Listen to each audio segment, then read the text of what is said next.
زندہ باد یا حسین، زندہ باد۔ ایسی مزید ویڈیوز دیکھنے کے لیے ہمارے چینل کو سبسکرائب کریں اور بیل آئیکن پر کلک کریں۔ کی آواز کو دبانے کے لیے، نبی کی مخالفت کرنے کے لیے، نبی خدا کے کردار میں وہی شک پیدا کرنا چاہا جو دنیا کے ہر انقلاب میں ہوتا ہے کہ خبردار ان کی بات نہ سننا، ان کے قریب نہ جانا، یہ جو کچھ کہہ رہے انہیں کہنے دو، ان کی بات نہ سننا، ان کے کمالات، ان کے معجزات، ان کے کرامات ان کے ساتھ ہیں، ورنہ یہ بات کوئی سمجھ میں آنے والی ہے کہ ہم ہی میں سے کوئی انسان جو ہم جیسا بشر ہے وہ نمائندہ پروردگار بن جائے اور ہم سب غلام بن کر اس کی اطاعت کریں؟ یہ کیسے ممکن ہے؟ خبردار ان کے قریب نہ جانا۔ یہ سمجھ میں بات نہیں آتی کہ اللہ ہم سب کو چھوڑ کر صرف ایک پر اپنا ذکر نازل کرے۔ آخر کون سی خاص بات اس انسان میں پائی جاتی ہے؟ حالانکہ یہ بھی ہمارے ہی جیسا ہے، جیسے ہم بشر ویسے یہ بشر، جیسے اعضاء و جوارے ہمارے ویسے اعضاء و جوارے اس کے، جیسے حرکات و سکنات ہمارے ویسے حرکات و سکنات اس کے۔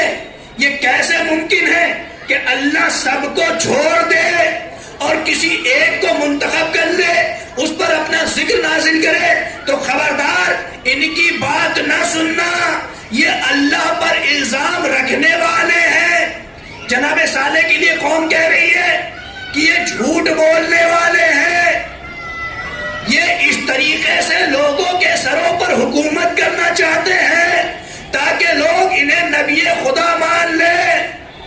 تو پہلا الزام یہ تھا قوم کا نبی خدا پر کہ یہ ہوس اقتدار رکھتے ہیں، یہ کرسی چاہتے ہیں، یہ مال و دولت چاہتے ہیں، یہ بیت المال پہ قبضہ چاہتے ہیں، یہ قوم کا سرمایہ اکیلے چاہتے ہیں، یہ قوم کا سرمایہ اکیلے کھانا چاہتے ہیں۔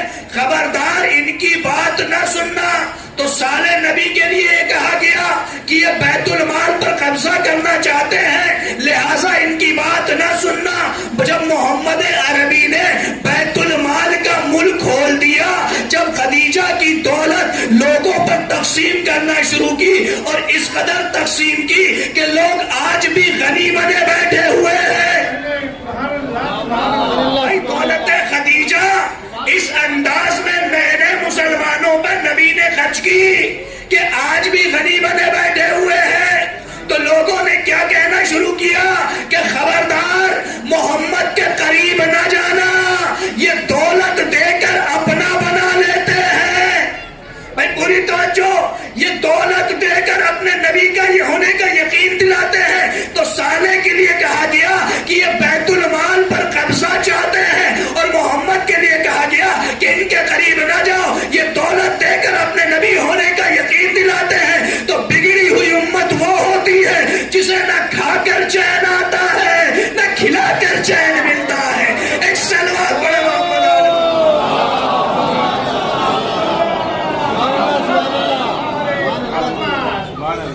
تو دنیا میں جو انقلاب آتے ہیں ان کے دو ہی مقاصد ہوتے ہیں، یا تو اپنی شخصیت کو منوایا جائے یا پھر انقلاب کے ذریعے اپنی شخصیت کو بنایا جائے، اور ان دونوں مقاصد کو حاصل کرنے کے لیے دو راستے اختیار کیے جاتے ہیں۔ ایک کا نام ہے ظلم، ایک کا نام ہے فساد۔ اب دیکھیے ظلم اور فساد یہ دو راستے ہیں۔ اب دیکھیے دنیا میں آج جو انقلاب شروع ہوتے ہیں، انقلاب آتے ہیں، تو جس میں ذرا سی طاقت زیادہ ہوتی ہے، طاقتور ہوتا ہے، وہ ظلم کا سہارا لیتا ہے، اور جس میں ذرا سی طاقت کم ہوتی ہے، کمزور ہوتا ہے، جس میں دم نہیں ہوتا، طاقت نہیں ہوتی کہ انسان کو مار سکے، آدمیوں کا قتل کر سکے، آدمیوں کو فنا کر سکے، تو اب اس کے لیے انقلاب کے لیے اس کے پاس ایک ہی راستہ بچتا ہے جس کا نام ہے فساد۔ یہاں بسوں میں آگ لگا دی جائے، یہاں ٹرین میں آگ لگا دی جائے، وہ عمارت جلا دی جائے، یہ بلڈنگ جلا دی جائے.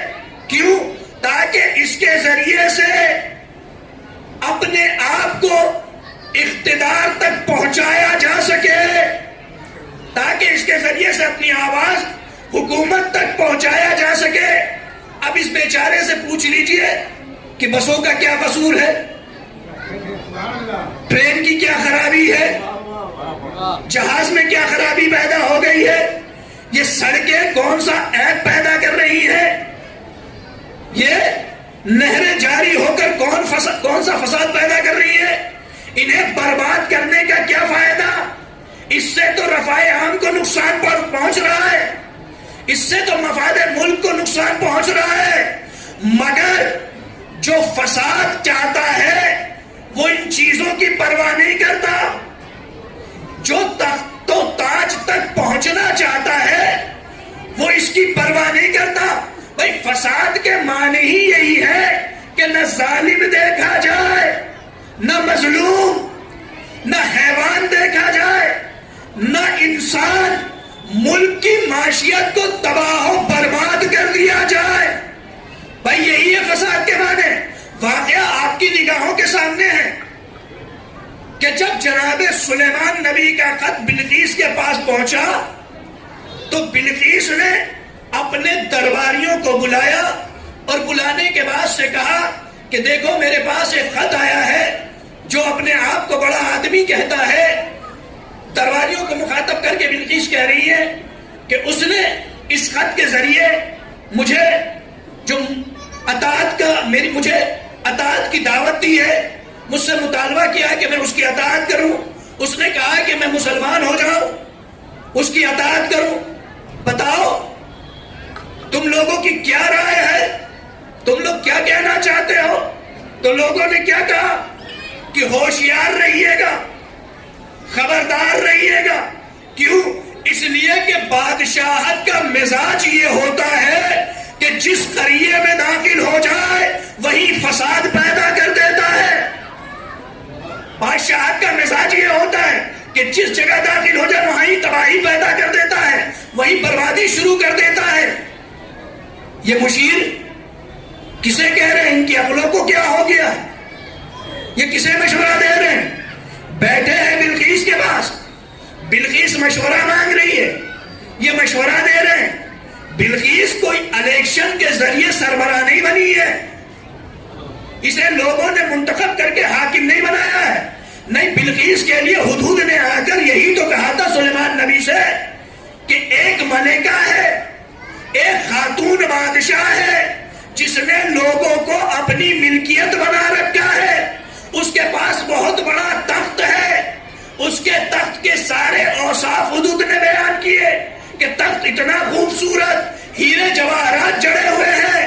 تو یہ بلقیس تو بیچاری خود ہی ملوکیت کی ماری ہوئی ہے، یہ تو خود ہی ملوکیت کی ماری ہوئی ہے، یہ تو خود ہی ملکہ ہے. اور اسے یہ مشیر مشورہ دے رہے ہیں، سمجھا رہے ہیں کہ دیکھیے خبردار رہیے گا. بادشاہت کا مزاج یہ ہوتا ہے کہ جس قریے میں داخل ہو جائے، جس جگہ داخل ہو جائے وہاں تباہی مچا دیتے ہیں، وہاں فساد پیدا کر دیتے ہیں. آپ یقین جانیے بلقیس کے لیے کہہ رہے ہیں. ان احمقوں کو اتنی بھی سمجھ میں نہیں آتا کہ اگر بلقیس نے پلٹ کر کہہ دیا کہ یہ بتاؤ کہ یہ بادشاہت کا مزاج کہاں ہے، یہ بادشاہت کا مزاج کہاں ہے؟ میں بھی تو ملکہ ہوں، میں بھی تو بادشاہ ہوں، یہ ملوکیت کا مزاج کہاں ہے؟ مشیر یہ بتانا چاہتے تھے چونکہ آپ یہی کی ہیں لہذا آپ سے کوئی خطرہ نہیں ہے، مگر باہر والا آئے گا تو یہی طریقہ استعمال کرے گا. اگر وہ آپ کے تخت و تاج پر قبضہ چاہے گا تو وہ فساد کا طریقہ اختیار کرے گا. تو دنیا کے انقلاب کے دو ہی وسائل ہیں، یا تو ظلم یا فساد. اگر آپ نے اس نقطے کو پہچان لیا تو آپ پڑھیے امام حسین کا وصیت نامہ جو امام حسین نے مدینے سے نکلتے وقت محمد حنفیہ کو لکھا ہے تاکہ انقلاب حسینی سمجھ میں آ جائے. امام حسین نے محمد حنفیہ کو لکھا ہے، محمد حنفیہ کو جو وصیت لکھی ہے اس میں امام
اصلاح کے لیے آتا ہے، فساد کے لیے نہیں۔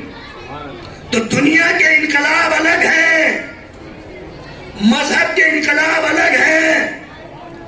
فرزند رسول، آپ اگر ان میں سے کچھ نہ کریے گا تو اقتدار قائم کیسے کیجیے گا؟ بھائی انقلاب کے دو ہی راستے، اگر آپ ان میں سے کچھ نہ کیجیے گا تو اقتدار کیسے قائم کیجیے گا؟ انقلاب کیسے آئے گا؟ نبی کے لال نے کہا کہ میں اس کا طریقہ بھی جانتا ہوں۔ کہا کیا ہے طریقہ؟ کہا میں اپنے جد کی امت میں اصلاح چاہتا ہوں۔ کیوں؟ اس لیے کہ اگر کوئی یہ پوچھے کہ جب کسی کو اٹھنے کی ضرورت نہیں تھی تو آپ کیوں اٹھے، تو ان میں اور مجھ میں فرق یہ ہے کہ ان میں کوئی صاحب مذہب کا وارث نہیں ہے۔ بھائی ان میں کوئی صاحب مذہب کا وارث نہیں ہے۔ اسلام نہ ان کے باپ کا ہے نہ ان کے دادا کا، اسلام میرے نانا کا ہے۔ لہذا امت کے حفاظت کی ذمہ داری نبی کے نواسے کی ہوگی، کوئی اٹھے یا نہ اٹھے، میں اپنے وراثت کی تحفظ بہرحال کروں گا۔ ایک صلوات پڑھے محمد آل محمد۔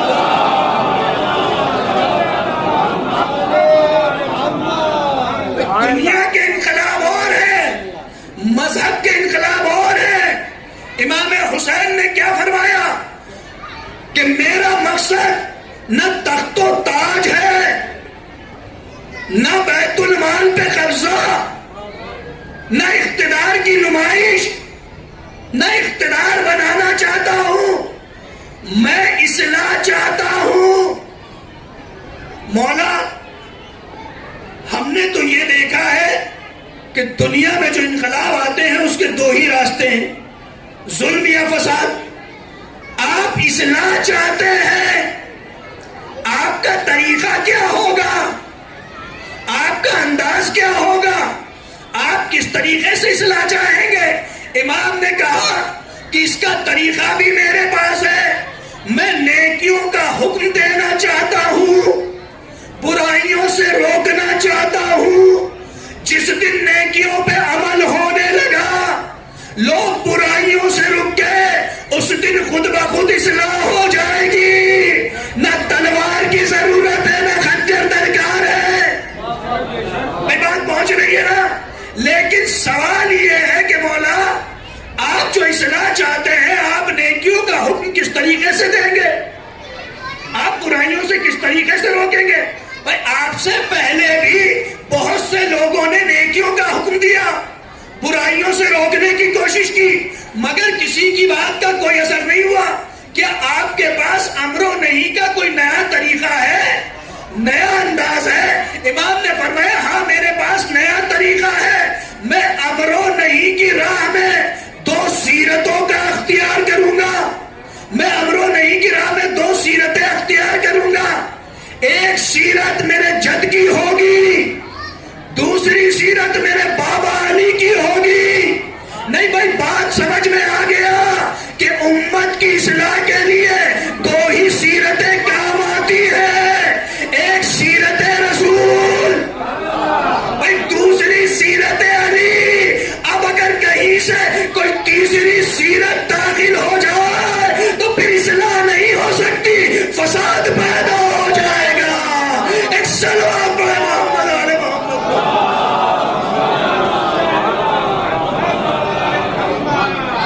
پھر اصلاح نہیں ہوگی، فساد پیدا ہو جائے گا۔ امام نے کیا کہا کہ میں نیکیوں کا حکم دینا چاہتا ہوں، برائیوں سے روکنا چاہتا ہوں۔ امام کا یہ کہنا کہ نیکیوں کا حکم دینا ہے، برائیوں سے روکنا، اس کا مطلب کیا ہوا کہ اس سماج سے نیکیاں ختم ہو چکی ہیں، برائیاں پیدا ہو چکی ہیں۔ اگر نیکیاں ختم نہ ہوتی اس کے بعد امام کہتے کہ میں نیکیوں کا حکم دینا چاہتا ہوں، تو اس کا مطلب کیا ہے؟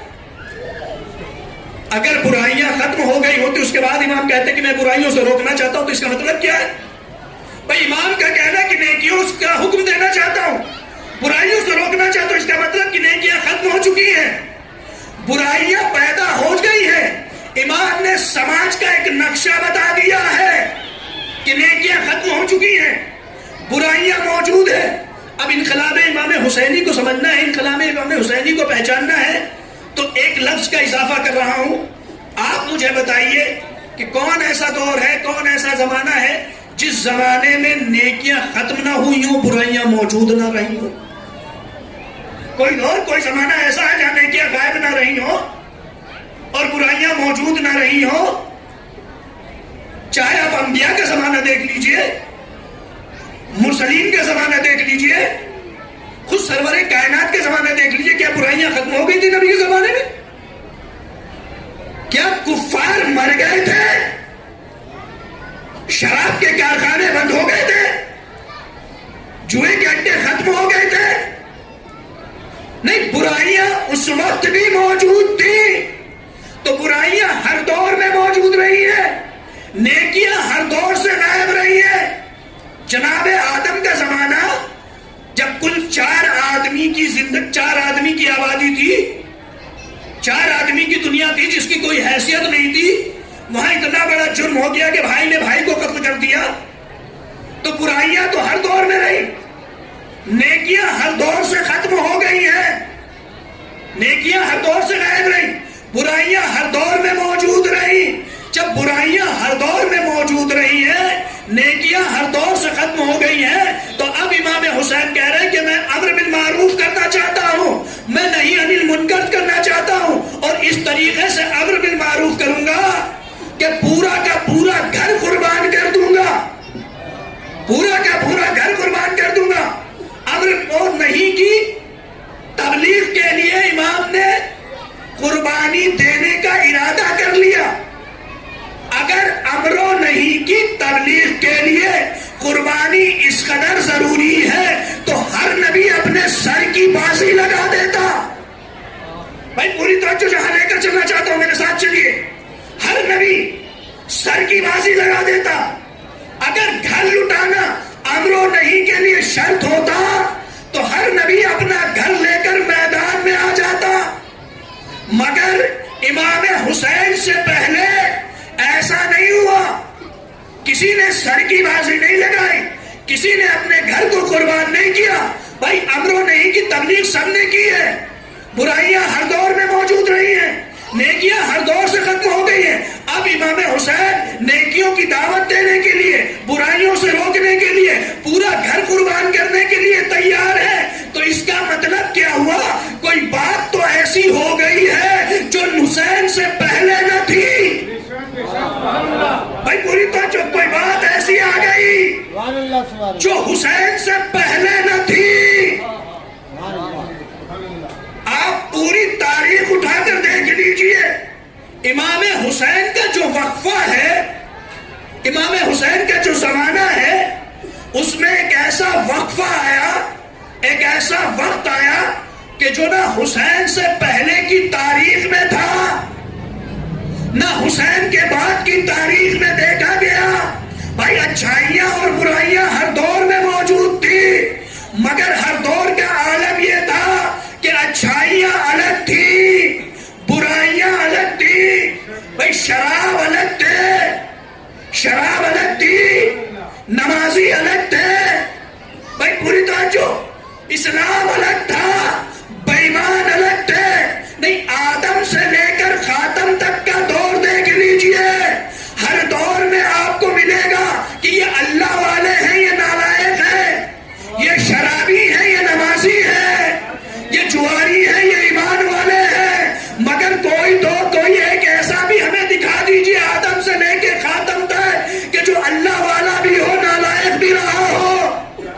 بھائی پوری توجہ، جو شرابی بھی رہے، نمازی بھی رہے۔ ہر دور میں برائیاں الگ رہی ہیں، اچھائیاں الگ رہی ہیں، مگر امام حسین کا جو زمانہ ہے وہ ایسا زمانہ ہے کہ جس میں شرابی بھی خلیفۃ المسلمین ہے، شرابی بھی خلیفۃ المسلمین ہے، ہادی بھی لٹیرا ہے، رہبر بھی رہزن ہے۔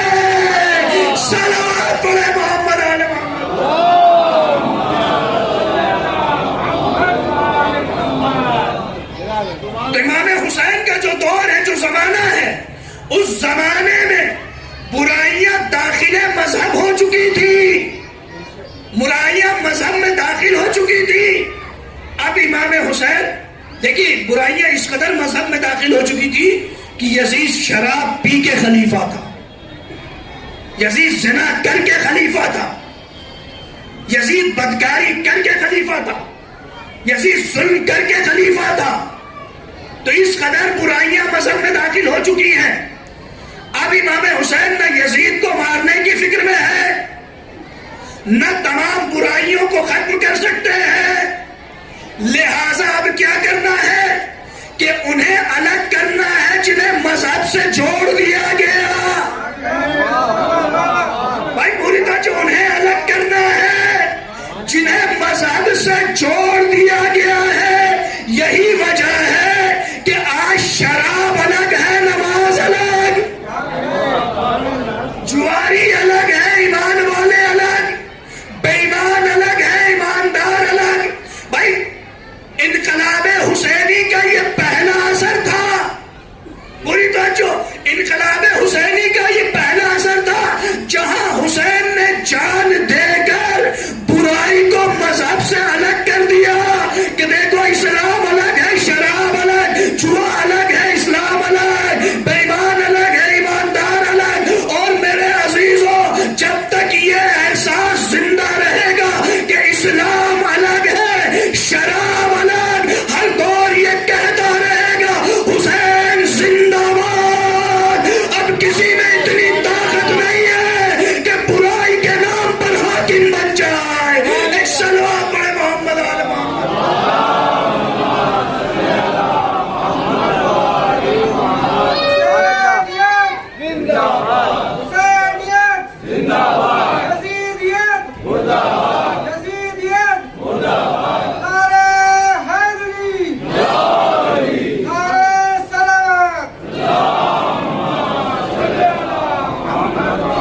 جب تک اسلام میں شراب الگ، اسلام الگ، تو اس وقت تک ہر یہ کہتا نظر آئے گا حسین زندہ باد. اب کسی میں اتنی ہمت نہیں ہے کہ بدکاری کے نام پر حاکم ہو جائے. تو انقلاب حسینی کا یہ پہلا اثر تھا کہ مذہب کو برائی سے الگ کر دیا. اب دوسرا اثر دیکھیے، دوسرا اثر کیا ہے انقلاب حسینی کا، شہادت امام حسین کی. اس کا دوسرا اثر کیا ہے؟ یزید نے امام حسین کے انقلاب کو ناکام بنانے کے لیے جو پہلا حربہ استعمال کیا ہے وہ یہ تھا کہ حر کا لشکر بھیجا، حر کا رسالہ بھیجا. کس لیے؟ امام کے راستے کو روکنے کے لیے. حر نے امام حسین کے راستے کو روکا. امام حسین کے راستے کو روکنے کے بعد سے کہا آپ کوفہ چلیے. امام نے کہا نہیں میں کوفہ نہیں جا سکتا. کہا ٹھیک ہے ہم آپ کو مدینے بھی نہیں جانے دیں گے. گفتگو میں یہ طے ہوا کہ کوئی ایسا راستہ طے کیا جائے جو نہ کوفے کو جاتا ہو نہ مدینے کو جاتا ہو. حر نے ابن زیاد کو خط لکھا کہ ہم حسین کے قریب پہنچ گئے، حسین سے مل چکے ہیں، حسین ہمارے قبضے میں ہے، حسین کوفہ نہیں آنا چاہتے، ہم حسین کو مدینہ نہیں جانے دینا چاہتے. لہٰذا یہ طے پایا ہے کہ کوئی ایسا راستہ اختیار کیا جائے جو نہ کوفے کو جاتا ہو نہ مدینے کو جاتا ہو. ابن زیاد نے جو جواب لکھا ہے اس میں یہی لکھا ہے کہ ٹھیک ہے جہاں بھی جاؤ اس بات کا خیال رکھنا کہ خیام حسینی اس جگہ لگانا جہاں پانی نہ ہو. خیام حسینی فرات کے کنارے، دریا کے کنارے نہ لگانا، اس جگہ لگانا جہاں پانی نہ ہو. تو انقلاب امام حسینی کو ناکام بنانے کا پہلا حربہ بندش آب، پانی بند کر دیا جائے، یہ پہلا حربہ ہے. یہ تو امام کے اصحاب کی طاقت تھی کہ خیمے دریا کے کنارے لگے بھی اور مصلحتاً ہٹا لیے بھی گئے. اور آخر میں وہ وقت بھی آ گیا کہ پانی بند کر دیا گیا. ایک وقت آیا کہ قحط آب ہو گیا. تو پہلا حربہ تھا کہ انقلاب امام حسینی کو ناکام بنانے کے لیے پانی بند کر دیا جائے. یزید پانی بند کر کے خوش تھا. ابن زیاد پانی بند کر کے یہ خیال کر رہا تھا کہ ہم نے میدان جیت لیا. مگر حسین بتا رہے تھے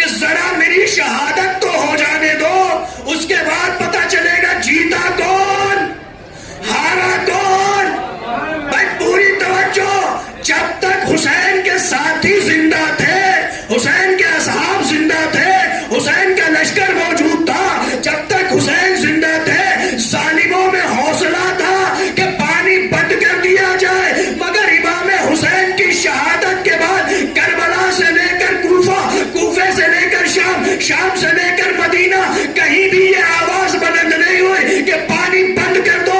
یہ شہادت امام حسین کا اثر تھا کہ جب تک زندہ رہے پانی بند کرنے کی آواز بلند ہوئی، لیکن جہاں شہید ہوئے اب ظالموں میں اتنا حوصلہ نہیں ہے کہ پانی بند کرنے کی آواز بلند کر سکے۔ اب بتاؤ جیتا کون، ہارا کون؟ ایک صلوات پڑھ محمد علی۔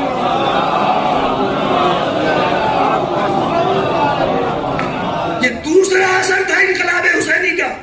اچھا تیسرا اثر بھی دیکھ لیجئے کہ جب تک امام حسین کے ساتھی زندہ تھے، امام حسین زندہ تھے، یزید بیعت کا مطالبہ کر رہا تھا، مگر امام حسین شہید ہو گئے، ساتھی شہید ہو گئے، اہل حرم یزید کے دربار میں ہیں، صرف بیویاں ہیں، سید سجاد ہے، مگر یزید میں اتنی ہمت نہیں ہے کہ وہ یہ کہہ سکے کہ تم نے دیکھا کہ تمہارے بابا نے میری بیعت نہیں کی تو ان کا انجام کیا ہوا، موقع اچھا ہے ہماری بیعت کر لو، ورنہ تمہارا بھی انجام تم اچھی طریقے سے جانتے ہو، سمجھ سکتے ہو۔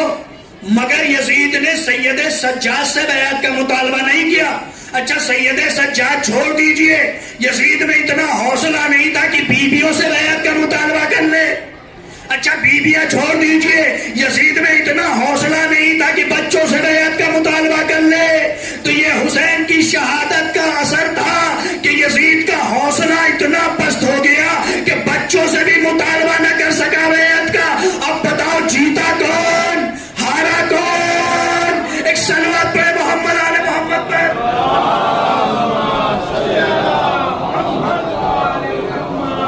اچھا امام حسین کی شہادت انقلاب کا تیسرا اثر آپ نے دیکھ لیا کہ کس ہمت نہیں ہے کہ بیعت کا مطالبہ کر سکے۔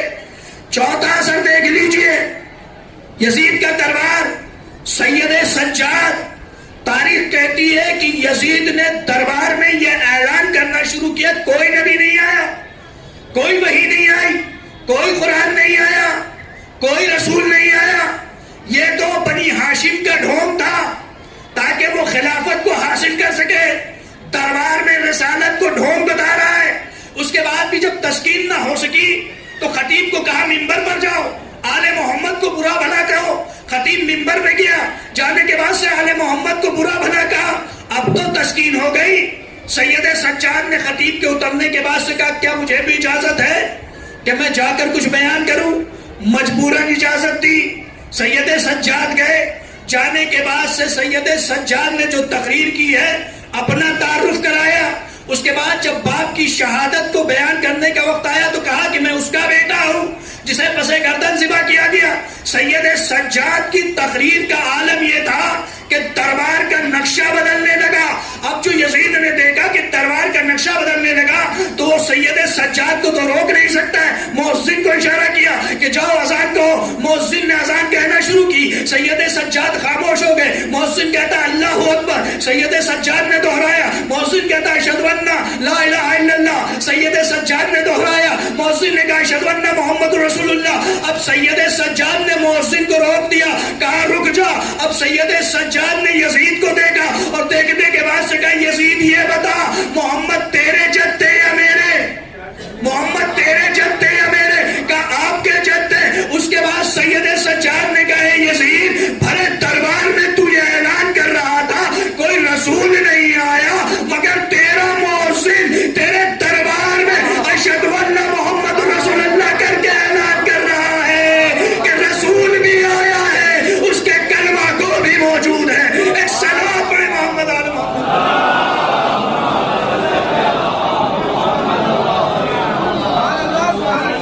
یہ انقلاب امام حسینی کا چوتھا اثر تھا کہ جس دربار میں رسالت کو ڈھونگ کہا جا رہا تھا اسی دربار میں رسالت کا نام لیا گیا۔ اچھا پانچواں اثر بھی دیکھ لیجئے، آپ دیکھیے یزید کا بیٹا معاویہ، دیکھیں بہت لوگ کنفیوز ہو جاتا ہے کہ معاویہ تو یزید کا باپ تھا، نہیں، بیٹے کا نام بھی معاویہ تھا، باپ معاویہ ابن ابو سفیان تھا، بیٹا معاویہ ابن یزید تھا، یزید کا بیٹا۔ یزید کے خاتمے کے بعد جب تخت و تاج اس کو ملا ہے، جب حکومت کی باغ ڈور اس کو ملی، تو منبر پر جانے کے بعد سے اس نے چند لمحے کی تقریر کی اور یہ کہہ کر اتر آیا کہ یہ تخت و تاج اس لائق نہیں ہے کہ اس پر شریف آدمی بیٹھ سکے، یہ تخت غاصبوں کا ہے، یہ تخت قاتلوں کا ہے، یہ تخت اس لائق نہیں ہے کہ اس پر حکومت کی جا سکے۔ تخت کو ٹھوکر مار کر چلا گیا۔ تو یہ انقلاب حسینی کا اثر تھا کہ یزید کا بیٹا بنی بنائی حکومت کو ٹھوکر مار کر چلا گیا۔ اب بتاؤ جیتا کون، ہارا کون؟ صلوات پڑھے محمد آل محمد پر۔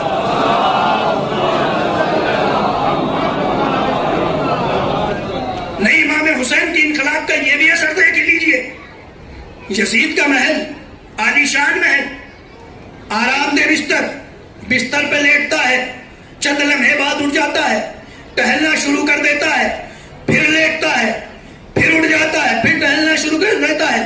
بیوی نے پوچھا کیا ہے، بستر پر آرام سے لیٹتے کیوں نہیں ہو، کیوں بار بار اٹھ کر ٹہل رہے ہو؟ کہہ رہا ہے کہ نیند نہیں آ رہی ہے، میری راتوں کی نیند چلی گئی، دل کا سکون چلا گیا، نہ مجھے نیند آتی ہے نہ چین ملتا ہے۔